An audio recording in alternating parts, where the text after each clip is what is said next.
gente. Boa tarde, boa noite.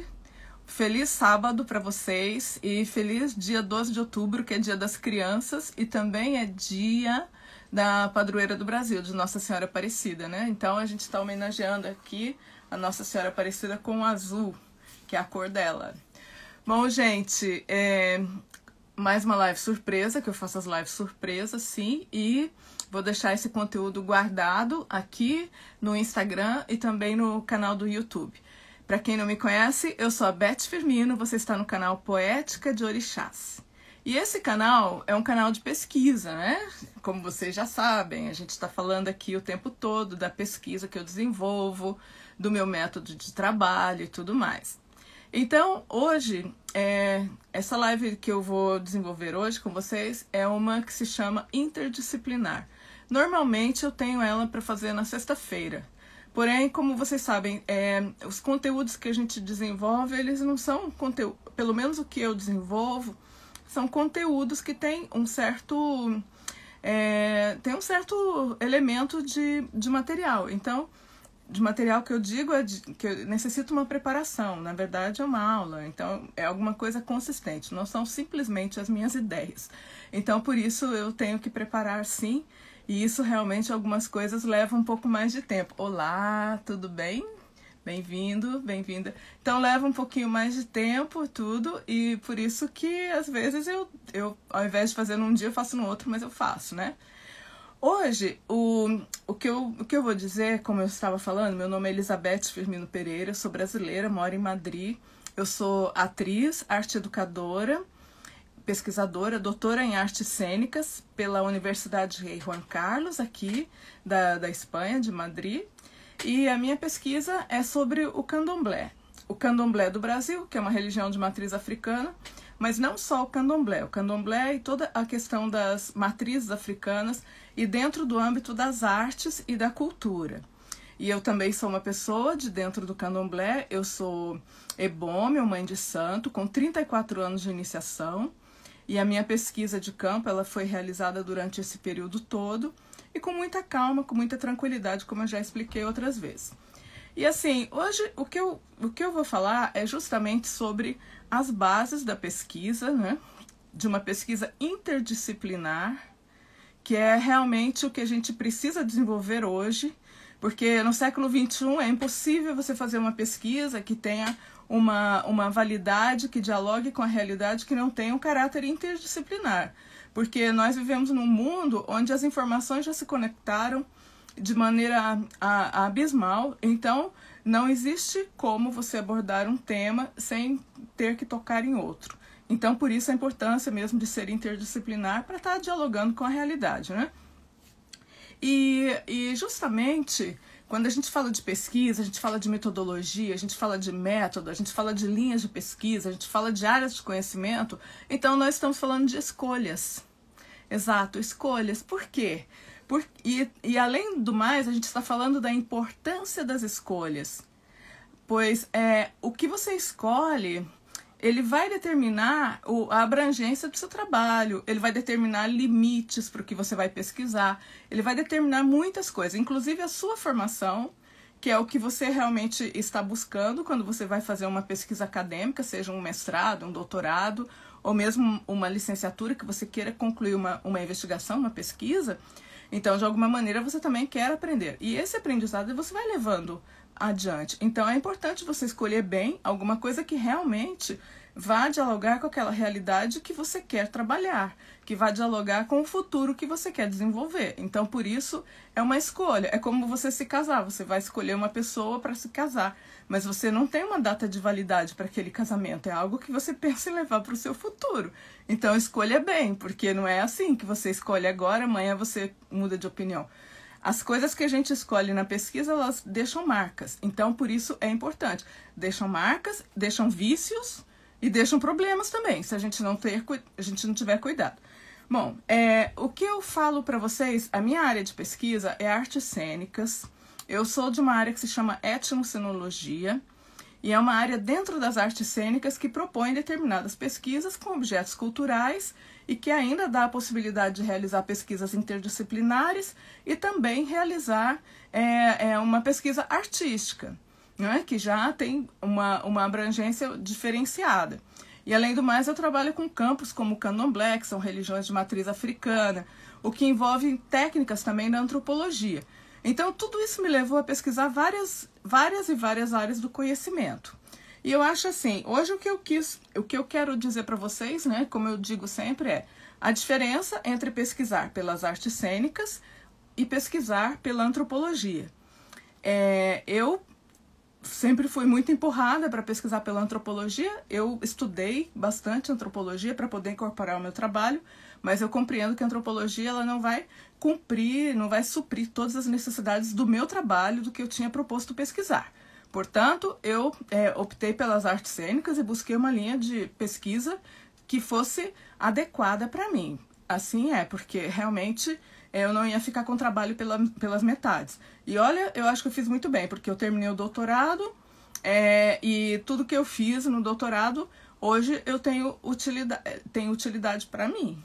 Desde o meu trabalho, das citações, do que eu li, do que eu estudei, está tudo ali, e eu posso consultar e posso utilizar e posso desenvolver, que é justamente o que eu estou fazendo aqui nesse canal, desenvolver esses temas, né? Bom, então, assim, falando da questão da antropologia, antes de falar das linhas das artes cênicas, eu vou comentar com vocês um fator que foi realmente um divisor de águas na minha pesquisa, que foi descobrir algumas coisas relacionadas à própria antropologia, que me fez compreender as dificuldades que eu encontrava para desenvolver minha pesquisa. Eu vou expor a vocês, tá? Bom, antropologia, aqui já em Madrid, eu conheci o trabalho de um antropólogo francês, que é antropólogo e etnólogo, que se chama Bertrand Hell, que tem um trabalho muito interessante de etnologia e que fez, vou mostrar para vocês, a organização e a curadoria dessa exposição aqui, que foi realizada no Museu do Quai Branly, Jacques Chirac, em Paris, e depois foi trasladada à Caixa Fórum, em Madrid, que foi onde eu vi. E eu acompanhei, sim, algumas coisas dele, algumas entrevistas. Existe uma entrevista dele muito interessante, que eu inclusive cito na minha tese, e que eu vou deixar disponível no link desse vídeo no YouTube, onde eu posso colocar as referências. Então eu vou colocar o link lá para vocês verem. A entrevista dele está em francês, mas tem subtítulo em inglês. E vale a pena, nem que seja com dicionário, para vocês verem realmente o que ele fala. E assim, o que me chamou mais atenção é que o trabalho que ele fez de curadoria dessa exposição é um trabalho que está ligado ao xamanismo. E o xamanismo como uma prática que é uma prática transversal, que passa por muitas religiões, que passa por muitos tempos, por muitas épocas e que permeia todas as culturas. Inclusive as religiões de matriz africana, candomblé, umbanda, também são religiões que se apoiam no xamanismo. Portanto, essa questão do xamanismo, ele coloca na entrevista que é uma coisa moderna, que é ao contrário do que alguns pesquisadores achavam, de que com a modernidade isso iria desaparecer, que não desapareceu, que só aumenta e que, além de tudo, ela se adapta a todas as conjunturas. Então, está em todas as sociedades, está em todas as religiões. Então, assim, a ideia que ele coloca é muito interessante. Mas, assim, o que realmente me chamou a atenção é uma coisa que ele chama de théâtre vécu. Théâtre vécu ou drama fabuloso, que seria o caráter espetacular e cênico nos rituais públicos de origem xamânica, que é mais ou menos o que eu pesquiso já há muitos anos, que foi a origem da minha pesquisa e que continua sendo. Mas o que é realmente interessante disso é que essa colocação não é dele, não parte dele, mas parte de 3 antropólogos que desenvolveram trabalhos bastante conectados, 3 antropólogos franceses, que na década de 50, mais ou menos entre 1958, desenvolveram trabalhos que estavam conectados porque eles mantinham correspondência entre si. Então ele se refere ao Alfred Métraux, que pesquisou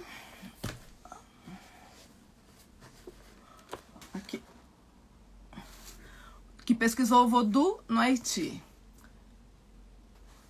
Ele se refere também ao Michel Léry, que foi um antropólogo e etnólogo francês, que também possui um certo vínculo com o Museu do Quai Branly, que sempre esteve muito presente e que, inclusive, foi homenageado. Ele faleceu, creio que em 1990, o Michel Léry. Ele era de 1901, faleceu em 1990.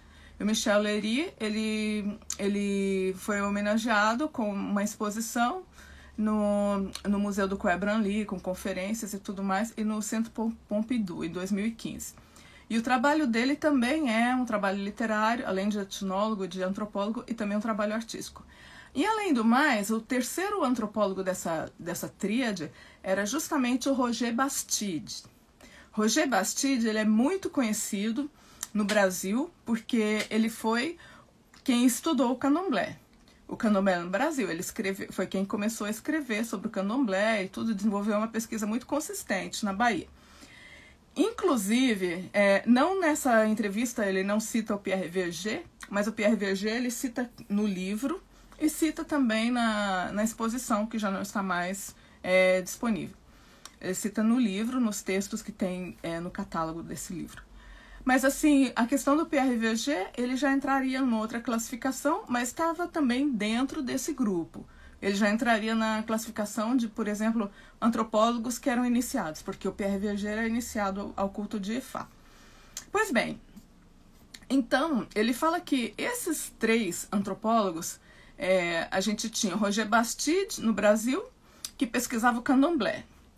Tinha o Alfred Métraux, no Haiti, que pesquisava o Vodou. E tinha o Michel Léry, que pesquisava o culto de Zar, na Etiópia. E eles estavam absolutamente conectados e eles tinham muito interesse por esses fenômenos e também pelo caráter espetacular que havia. E no sentido de que era uma forma de gerar um conceito diferenciado da realidade. Como se a realidade fosse algo que não fosse uma única realidade, como se fosse algo múltiplo. E como que o ritual pudesse transitar por essas duas realidades. Inclusive, essa ideia, né, da espetacularidade, ela está muito presente na entrevista. Eu vou colocar os óculos aqui. Porque ele até faz uma observação logo no início de um outro antropólogo francês que se chama Van Gennep. Isso está no comecinho da entrevista dele, que eu vou deixar o link, vocês vão poder assistir na íntegra. De um antropólogo francês que em 1903 dizia, o que é o xamanismo? Xamanismo existe porque o xamã é ao mesmo tempo um poeta, um orador, um músico, um adivinho, um artista e um ator. Aí depois ele acrescenta, ele mesmo, né, o Bertrand Hell. Alguns aspectos do ritual são, obviamente, super dramatizados. O xamã também é um chefe religioso. Ou seja, assume uma forma de ação política, né? E também é uma função dele, né? De chefe de um clã. Então, também é uma função desse xamã. E aí, o Bertrand Hell faz a seguinte consideração, né? Para a nossa sociedade, uma coisa ou é religiosa ou é teatral. Ou é política, não é? Então, ele diz que cada categoria exclui a outra. É verdade, a gente vive numa sociedade em que uma coisa exclui a outra, né? Mas o xamanismo transcende tudo isso, pois por isso é extremamente difícil classificá-lo. Então ele diz que tudo isso leva a crer que essa religião, ou melhor, que essa forma, né, de manifestação, ela se coloca dentro de um aspecto de absoluta modernidade e que hoje ela só pode dialogar com a física quântica. Então é interessante, ele coloca aqui a questão da termodinâmica. E a termodinâmica nada mais é do que a relação de energias entre os corpos. E ele coloca que o xamã, ele é o responsável por restabelecer esse equilíbrio, que faz parte das funções e dos poderes dele, né? Dos poderes adquiridos através da prática ritual, da preparação, das iniciações, a capacidade de restabelecer os equilíbrios entre as energias que se encontram de maneira crítica. Então ele coloca já a questão do xamanismo muito vinculada à questão da física quântica. E isso também aparece nessa exposição, porque a exposição se chama Maestros do Caos. E devemos recordar que caos é uma parte, a teoria do caos, ela é desenvolvida dentro da física quântica, né? Que é, por exemplo, aquele paradoxo lá do voo da borboleta, que uma borboleta que começa batendo as asas aqui pode gerar um furacão em outro lugar do mundo, em outra época. Então, tudo isso forma parte das teorias desenvolvidas pela física quântica. Outro autor que trabalha muito essa questão, que encontro bastante parecido com, pelo menos, as coisas que ele pontua, o que ele coloca, com o que o Bertrand Russell coloca, é o Georges Ballandier, que eu também vou deixar o link para vocês no canal do YouTube. Vou deixar o link, não, vou deixar a bibliografia, né? Pois então, e aí ele coloca isso. E, curiosamente, né, para mim, que sou do candomblé, que pesquisei, que comecei como artista pesquisando, eu encontrei todas essas coisas já naturalmente, instintivamente, e dialoguei com isso. Então, isso para mim foi muito fácil de compreender. E interessante falar, né? Outra particularidade que eu encontro nessa abordagem que ele pontua é que muitos desses pesquisadores, eles eram antropólogos, eles eram etnólogos, mas eles também eram artistas. O próprio Bertrand Russell, mesmo que não seja artista, ele foi o curador de uma exposição que era de objetos e que também era de arte contemporânea. Além do mais, criou vários vídeos que ele dirigiu com entrevistas para essas pessoas que eram xamãs do mundo inteiro. Então foi ele que dirigiu e que organizou tudo isso. Então também existe aí um caráter artístico na obra dele. O Michel Leiry também era artista, tanto que ele produzia objetos, ele era artista plástico. O Pierre Verger também era artista, era fotógrafo e tem uma obra maravilhosa sobre os orixás. Então, eu posso notar que essa maneira de ver o ritual no seu aspecto também estético e mesmo teatral, no sentido não no que a gente poderia atribuir como teatral, como uma representação falsa, mas como algo mais profundo e que lida com as realidades, não uma realidade, com as realidades, e que através das realidades se produzem as transformações. Então é interessante notar que de alguma maneira isso dialoga com a arte. E é muito próprio que a arte tenha essa afinidade com essa forma de ver, essa linha de pesquisa e tudo mais. Porém, o que ele coloca é que tudo isso é como que de uma hora, bom, não vamos dizer de uma hora para outra, mas de alguma maneira isso deixou de ser relevante quando a gente teve algumas transformações na antropologia francesa, como, por exemplo, aqui, o estruturalismo do Lévi-Strauss, que o Lévi-Strauss que chegou no cenário acadêmico francês e que ele trouxe uma outra visão.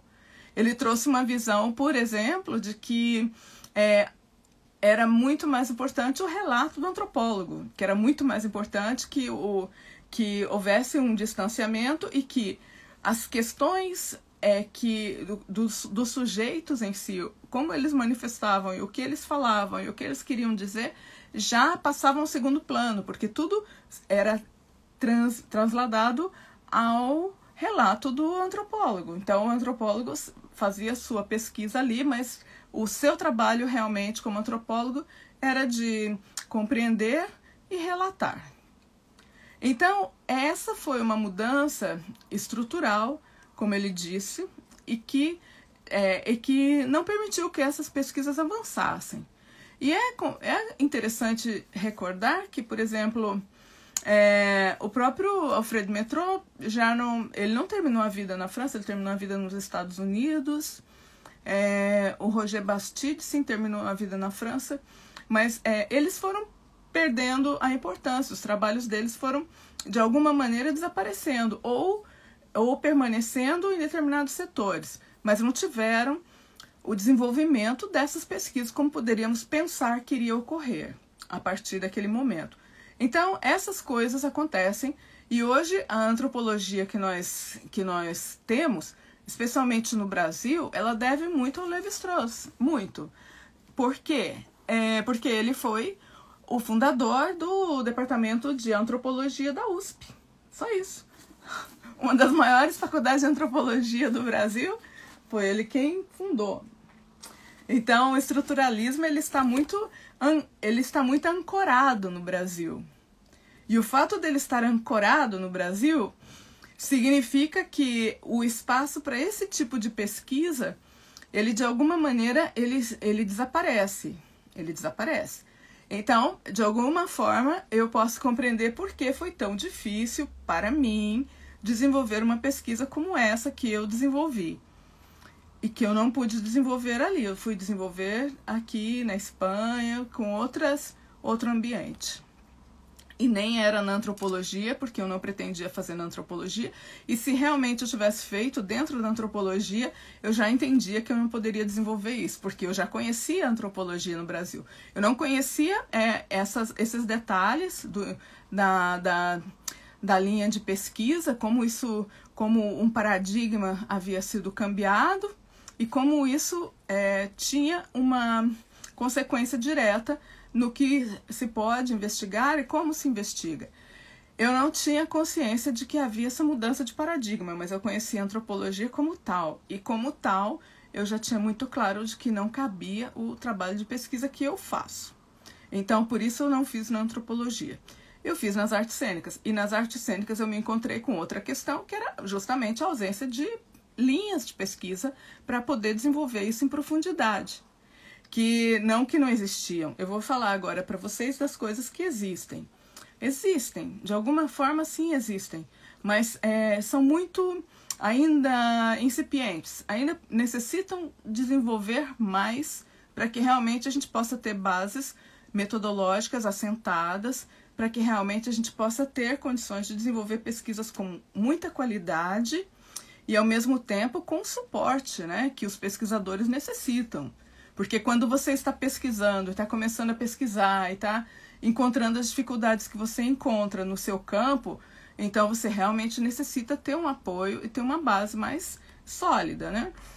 Pois então, dito isso, para finalizar a questão da antropologia, eu vou deixar o link das referências bibliográficas e também deixo o link dessa entrevista do Bertrand Hell, que está no ar, eu acabei de consultar hoje, ela é de 2013 ou algo assim, ou 2012, mas ela está no ar e está muito bem, perfeita. Então vocês podem ver com os vossos olhos e escutar com os vossos ouvidos. Eu já creio que se tiver algum comentário para fazer, vocês podem fazer também. Bom, passando da antropologia para as artes cênicas, que é justamente a parte que me ocupa, né? Então eu queria primeiro comentar a diferença entre linha de pesquisa e método. Por exemplo, nós temos algumas linhas de pesquisa que podem ser bastante interessantes mesmo, e muitas delas têm muita influência pelo menos dentro da área que eu pesquiso. Eu não vou falar de todas as linhas de pesquisa das artes cênicas, porque não é esse o objetivo. É justamente dentro do que eu pesquiso, essa relação entre arte, ritual, culturas, quando você queira fazer um trabalho que seja interdisciplinar e que envolva esses elementos. Então, em primeiro lugar, a diferença entre método e linhas de pesquisa. Eu digo a diferença por quê? Porque dentro das artes cênicas a gente tem dois métodos bastante utilizados, né? Que um é o método Stanislavski e o outro é o método Grotowski. Por que eu digo isso? Porque o Grotowski, ele não criou uma linha de pesquisa. O trabalho dele todo, ele foi evoluindo ao largo do tempo e foi se transformando. Então, ele foi muito experimental, mas ele criou um método. E o método dele é utilizado hoje, sim. Inclusive, ele é utilizado de maneira diferente em várias linhas de pesquisa, que é o que eu vou dizer agora, né? Pontuando isso, o método do Grotowski ele está muito ligado às ações físicas. Aqui a gente tem, por exemplo, no caso dos métodos, né? Eu vou citar para vocês 3 métodos.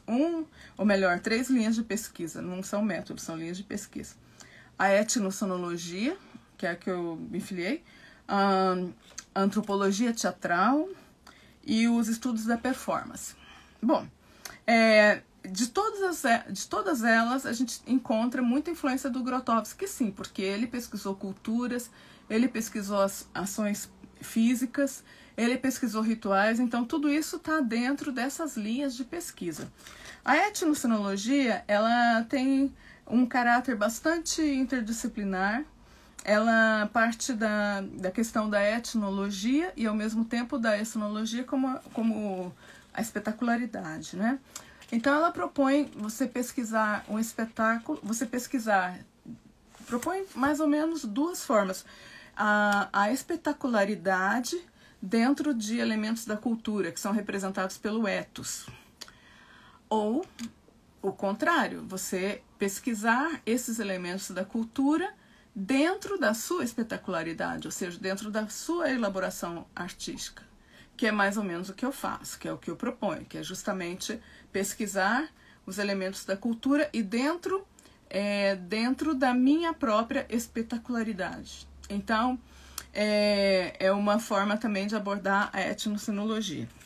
A antropologia teatral, ela foi criada pelo Eugênio Barba, do Odin Teatret, e ela tem também uma proposta de pesquisar as culturas, de pesquisar a antropologia e também a antropologia dos atores, ou seja, o corpo dos atores, tudo o que realmente seja a relação física do ator com aqueles elementos, com o processo criativo dele. E o Eugênio Barba, ele tem uma ligação também muito importante com o Grotowski.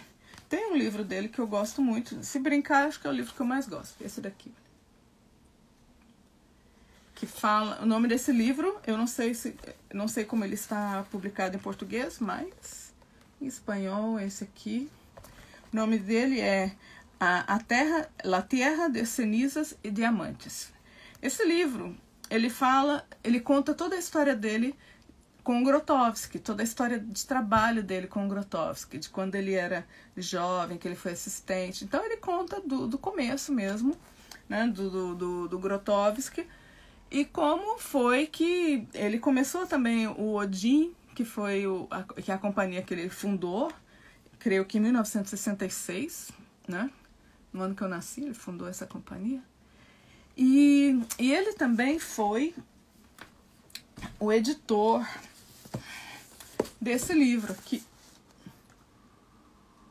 que é O Teatro Pobre, do Grotowski. Esse foi o primeiro livro do Grotowski. E eu acho até que foi o único. Vamos desculpar, mas ele não foi o primeiro, não. Creio que ele foi o único, tá? Porque o Grotowski, ele escreveu alguns artigos, mas ele não teve uma produção teórica. Ele era eminentemente prático. Então, o trabalho dele todo foi conceituado na prática, mas ele desenvolveu esses contatos, né, essas colaborações, e normalmente quem escreviam eram os colaboradores dele. E inclusive, o Eugênio comenta que quando ele publicou esse livro, O Teatro Pobre, ele ficou tão decepcionado com a recepção, porque eles achavam que ia ser muito bem recebido. E você vê que hoje ainda é um livro de culto, que todo mundo lê obrigatoriamente, mas ele ficou decepcionado com o resultado de não ter tido muitas vendas, público, assim.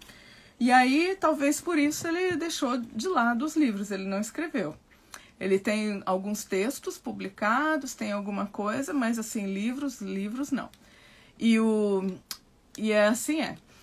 Então, assim, dessa relação com o Grotowski, começou o trabalho do Eugênio Barba.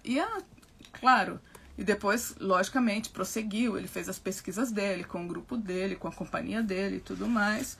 E daí surgiu o conceito de antropologia teatral, que é uma linha bastante difundida e que é mais ou menos o que trabalha o Lume. Pelo menos o Carlos Simeone trabalha bastante com antropologia teatral, porque ele tem um contato com uma atriz do Eugênio, que se chama Iben, que é justamente a que organiza um grupo que se chama Teatro dos Ventos, El Teatro de los Vientos, que é um grupo de teatro que reúne atores do mundo todo, uma vez por ano, periodicamente, para fazerem algumas práticas teatrais, né?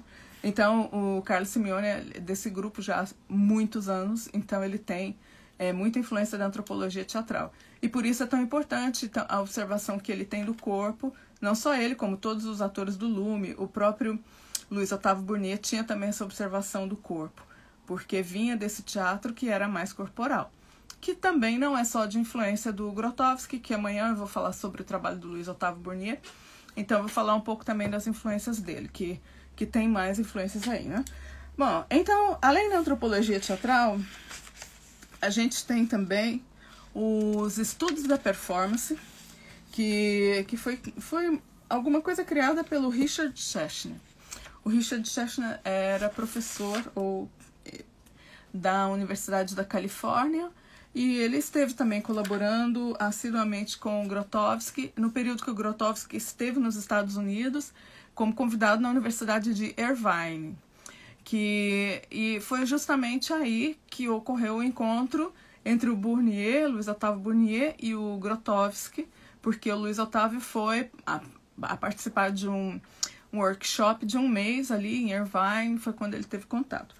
E então, assim, o Grotowski, ele tem um trabalho muito interessante. Eu vou falar dele, não hoje, mas eu vou falar dele um outro dia, simplesmente do trabalho dele, para que a gente possa conhecer, porque ele tem uma pesquisa longa, né, muitos anos de pesquisa, e que foi sofrendo muitas transformações, mas ao mesmo tempo ele foi mantendo algumas linhas muito presentes. Só para poder deixar um pouquinho assim de vontade, né, de conhecer mais o trabalho do Grotowski, que eu vou falar para vocês.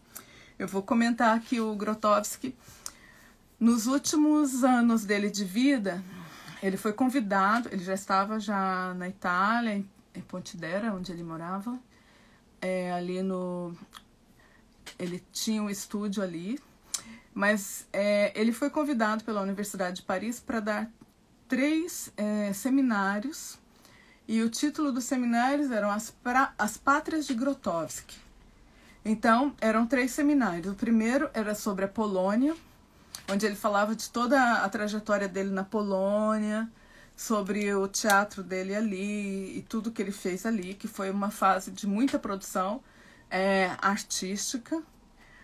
A segunda palestra era sobre a Índia, porque tanto ele como o Eugênio, eles compartilhavam a questão do interesse pela Índia, pelos rituais da Índia. Isso estava presente tanto nos exercícios, como também em muitas das pesquisas que ele fez. E o terceiro era sobre o Haiti, porque o Grotowski realizou uma pesquisa de mais de 20 anos sobre os rituais haitianos. Ele visitou o Haiti várias vezes, ele levou atores do Haiti para a Polônia na década de 70, no comecinho da década de 70. E quando a gente fala de Haiti, a gente está falando do voodoo haitiano, a gente está falando do ritual. Estamos falando não apenas do país, a gente está falando exatamente dos rituais do voodoo haitiano, que era o que pesquisava o Métraux, Alfred Métraux. Infelizmente, quando ele foi apresentar esse trabalho, que era a última fase, né, desses seminários, ele adoeceu, aí depois ele ampliou o prazo para falar em outro momento, mas ele não chegou a melhorar e chegou e faleceu. Então, por isso é tão desconhecido o trabalho do Grotowski com o Haiti e com os rituais haitianos, que são também rituais de matriz africana. Mas ele trabalhou com uma assistente que auxiliava ele justamente nessa época de Irvine. E então, aí a gente vai conversar mais sobre isso, porque um dia eu vou falar só sobre ele, porque eu acho que vale a pena falar exclusivamente sobre ele e sobre toda essa trajetória e como isso influenciou também outras pesquisas. Mas desde já, eu já adianto que isso esteve também na influência do Luiz Otávio Bournier, que é o meu objeto de pesquisa no doutorado. Bom, então, assim, da antropologia teatral, da etnocenologia e dos estudos da performance, dos estudos da performance eu tenho mais uma coisa a dizer, né, que é uma linha de pesquisa que existe. Todas essas linhas existem, são linhas de pesquisa que existem. A etnocenologia, ela é linha de pesquisa na Universidade Federal da Bahia, porque o Armindo Bião, que já faleceu, era professor da Universidade Federal da Bahia. Ele foi um dos 3 fundadores da etnocenologia, que foi fundada em Paris em 1995, por Armindo Bião, Jean-Marie Pradier e Sheriff Kasnaidar. Foram os 3 fundadores. Antropologia teatral, como eu já comentei, ela foi criada pelo Eugênio Barba, e ela existe até hoje. O Eugênio Barba, inclusive, ele chegou a trabalhar com um ator brasileiro que foi Augusto Mulu, que era do Candomblé, e Augusto desenvolveu um trabalho com ele muito interessante, mais ou menos uns 20 anos. E eu cheguei a entrevistar o Augusto na minha tese doutoral. Eu tenho, inclusive, até alguns vídeos dele que eu vou colocar no canal mais pra frente, para vocês conhecerem ele fazendo demonstração, né, do trabalho dele, que é muito interessante. E então existia assim, e existia também um vínculo com o Luiz Otávio Bournier, porque eles eram amigos. O Luiz Otávio Bournier levou o Odin Teatre para o Brasil pela primeira vez, quando eles foram para a Unicamp fazer uma apresentação, tudo isso. E no caso do Richard Schechner, é muito interessante porque essa linha de estudos da performance, ela é muito atuante ainda hoje, tem muita gente que trabalha com isso, e é mais ou menos a última fase do Grotowski. E no Brasil, a gente tem o professor Zé Caligiero, da Universidade Unirio, no Rio de Janeiro, que ele foi aluno, né, de doutorado, ele foi aluno de doutorado do Richard Schechner, e foi quem o incentivou a pesquisar o candomblé. E o Zé Caligiero também é iniciado no candomblé, pesquisador, já escreveu sobre há muitos anos. E ele é aluno do Schechner. E, querendo ou não, foi justamente a Unirio que reconheceu meu título de doutorado no Brasil. Então eu sou muito agradecida, né, que de todas as maneiras eles conseguiram compreender o meu trabalho e eu tive esse reconhecimento por parte deles.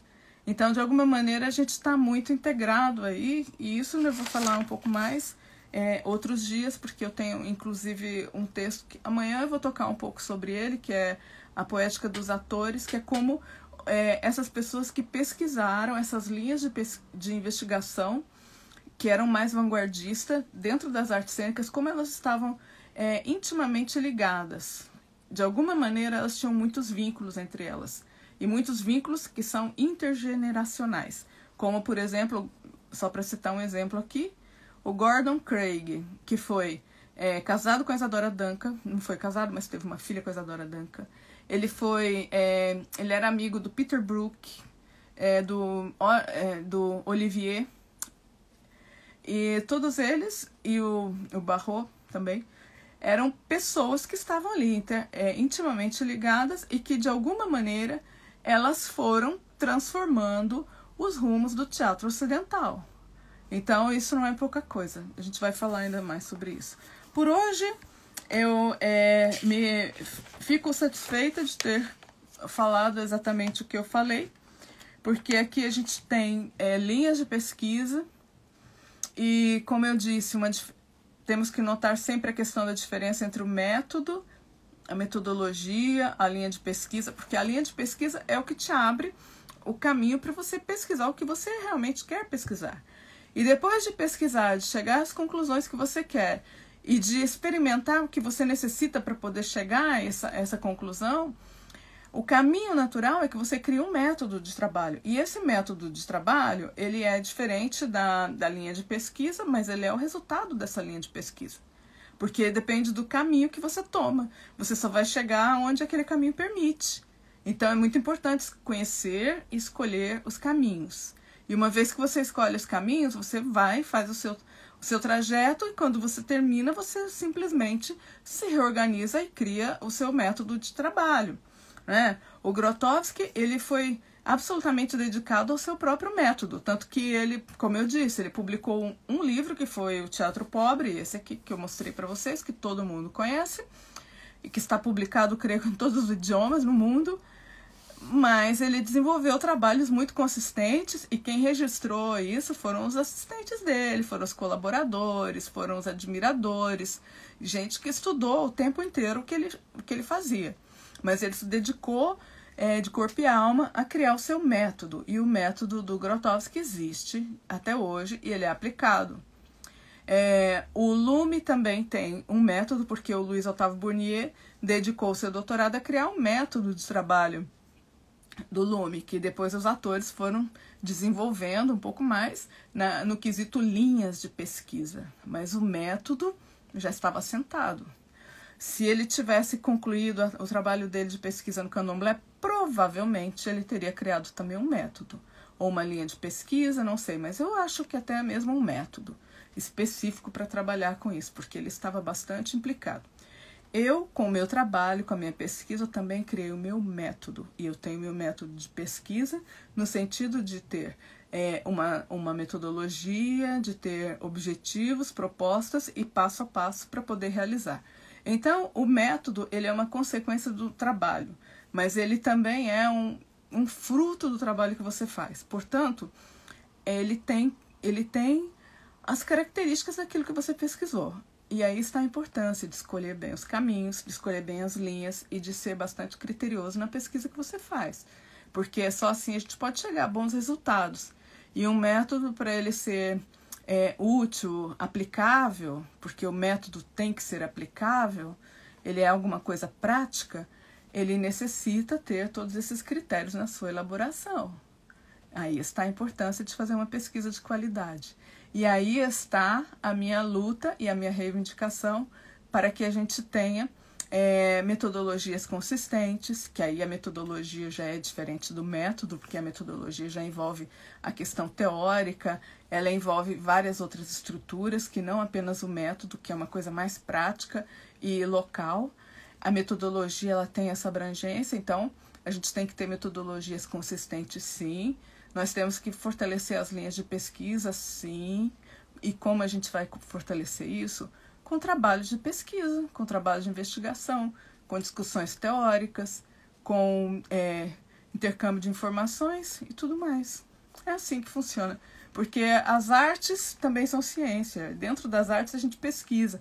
E toda pesquisa que seja em qualquer área do conhecimento, se ela realmente é uma pesquisa de qualidade, ela tem que ter muitos critérios. E esses critérios, eles têm que ser transparentes. É uma coisa que você pode ver de A a Z ou de Z a A. Não importa por onde você comece, você sempre vai encontrar o começo, o meio e o fim daquilo. Então é isso, gente. A minha mensagem é essa. E eu, assim, hoje eu tô feliz. Vocês não imaginam como eu estou feliz. Agora que a gente está terminando a live, eu vou explicar por que eu estou feliz. Bom, eu estou feliz por quê? Porque, assim, eu comecei fazendo essas lives aqui para poder trabalhar um pouco, né, os meus conhecimentos, aquilo que eu já pesquisei e tudo, porque eu sentia falta de conectar com as pessoas. E então eu comecei a trabalhar de novo com o meu material, comecei a retomar os meus materiais e tudo. E aí aquela coisa, né? Falei, gente, eu terminei minha tese faz 6 anos. 6? Não, foi em 2006, faz 9 anos, né? Olha quanto tempo. Eu apresentei ela em 2006, eu terminei no final de 2015. Então já é muito tempo, são 9 anos. E aí eu falava assim, ai, eu preciso encontrar isso. Eu falava, gente, mas onde está isso? Aí vai lá procurando a tese, falei, tem que estar, né? Gente, a minha felicidade, sabe qual foi? É que tá tudo ali, tá tudo citado corretamente. tudo que você procura, você acha. Tá tudo certo, tá tudo certinho, não tem um erro, tá tudo correto. Você encontra lá a bibliografia, encontra tudo, encontra citação e tudo. Alguns professores até se queixaram comigo, falavam que eu exagerava, porque eu era muito detalhista na citação e tudo, porque eu punha muita citação, eu ponho mesmo, mas eu punha, né? Porque eu falei, gente, eu coloco sim. Mas eu não pensava que eu estava colocando aquilo para mim no futuro, porque imagina só, depois de muitos anos você vai rever um trabalho, aí você tem uma vaga lembrança de alguma coisa, mas você fala, e aí, onde está? Ah, não, muito simples, está ali, você procura, você encontra. Eu falei, que maravilha, olha só, que felicidade. A minha Elizabeth do passado, ela fez um trabalho que a Elizabeth do futuro, que provavelmente é mais exigente que a Elizabeth do passado, ficou satisfeita. Eu falei, olha, que maravilha, hein? E ainda assim, falando de curiosidades, eu, quando fiz essa tese, era muito material, já estava tudo programado, eu tinha que escrever muito rápido, porque realmente eu tinha um conjunto de coisas que já estavam todas organizadas, mas faltava só escrever. Mas eu tinha que escrever muitas páginas por dia. E eu cheguei a escrever até com conjuntivite. Tinha dias que eu não enxergava. E além do mais, eu não usava óculos, eu perdi visão. Mas eu perdi visão, mas eu só fui ter consciência disso depois, né? Depois que terminou a tese. Consequentemente, né, depois, quando eu pude corrigir ela, falei, meu Deus, tinha um monte de erro de falta de ortografia e tudo que eu corrigi, que o próprio sistema confunde, porque 2 idiomas, português, espanhol, confunde muito. Tudo bem. Até aí tudo bem, isso passa. Mas as citações, não, tá tudo correto. Então isso realmente é, para mim, um motivo de alegria e de tranquilidade e que eu vou dizer, de paz mesmo, porque citar é muito importante. E se a gente quer realmente fazer um trabalho de qualidade, a gente tem que citar e a gente tem que conhecer essas referências, a gente tem que ler e a gente tem que saber onde está quando a gente necessita. Porque eu pensar assim, mas de onde eu tirei isso? Aí tá aqui a citação. Ah, tá aqui. E olha só, que bom, né? Então, sim, eu tô feliz, tô contente. Tô mesmo. E amanhã eu vou falar sobre o trabalho do Luiz Otávio Burnier, vou concluir, vou falar justamente das referências dele e das referências que eu tive quando eu fiz a minha pesquisa, que foi um estudo de caso. Esse vídeo eu vou deixar no canal do YouTube, vou colocar, como eu falei para vocês, a referência do que eu comentei aqui, tanto a entrevista do Bertrand Hell, como também a bibliografia que eu comentei aqui, que foi do Georges Ballandier. E tem uma que eu vou colocar também, que eu não comentei, mas eu vou comentar agora, antes que eu me esqueça, que é um livro da Margarita Delolmo sobre a ética na antropologia. Eu considero muito, muito interessante porque quando você fala de estruturalismo, você fala... Tem até um que eu citei que a pesquisadora, que eu vou falar o nome dela já, ela comenta justamente o fato... Olha, o nome da pesquisadora e do texto que eu vou colocar para vocês, a referência é Matilde Fernandes Montes. O texto dela é Sujetos como objeto de estudo. E ela fala, dentro desse contexto da ética na antropologia, do fato de que alguns antropólogos fazem a pesquisa de campo e tudo bem, e vão embora. E dali eles vão e escrevem aí o que eles dão na gana, o que eles querem. E depois, aquele sujeito, aquela pessoa que foi o objeto de pesquisa dele, normalmente ela não fica sabendo nem o que foi escrito. Porque muitas vezes ela não recebe nenhuma cópia do material. E aí ela coloca que hoje isso já é outra coisa, já virou motivo de conflitos. Por quê? Porque antes não havia comunicação. Antes o antropólogo saía de lá, ele fazia a tese dele, ele publicava o livro e pronto. Então aquele pesquisado lá, aquele sujeito da pesquisa dele, que talvez estivesse lá numa aldeia, no Xingu ou em outro lugar, nunca na vida ia ter acesso àquele escrito. Então ele jamais saberia o que foi falado sobre ele. Só que hoje é diferente. Porque hoje existe internet, hoje existem meios de comunicação, hoje as informações estão muito mais visíveis, é tudo mais rápido. Então aí já começam os problemas, quando a pessoa não tem ética e não tem o cuidado devido. E aí sim, esse texto eu acho interessante, porque aí já seria o lado B mesmo do estruturalismo, que é o lado B de Imagine, a palavra é essa, tá? Não vou falar palavrão, mas é isso mesmo.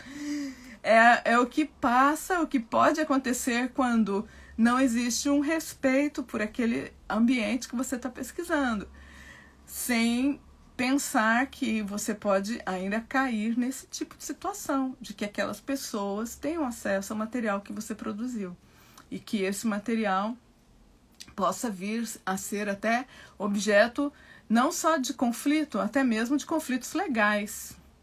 Então, são coisas que a gente tem que ter em consideração.